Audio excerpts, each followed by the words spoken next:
Residential status, section बताएंगे residential status का क्या है, सेक्शन 5 to 9।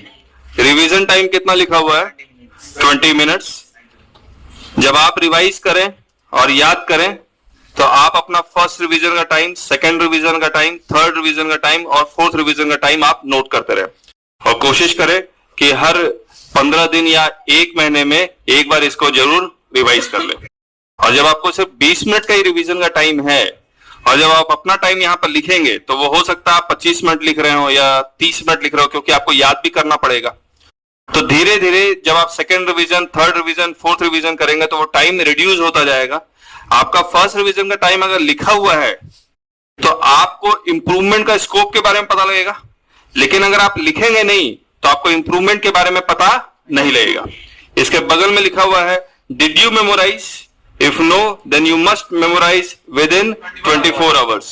याद रखना, आपको सिर्फ पढ़ना नहीं है, आपको याद भी करना है, तभी प्रैक्टिकल क्वेश्चंस होंगे, वरना प्रैक्टिकल क्वेश्चंस बिना याद किए हुए नहीं होंगे।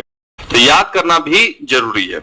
याद करने में टाइम लगता है, कुछ लोगों को 15 मिनट में याद हो जाएगा, कुछ लोगों को आधे घंटे में याद हो जाएगा, कुछ लोगों को 2-2 घंटे में याद होगा।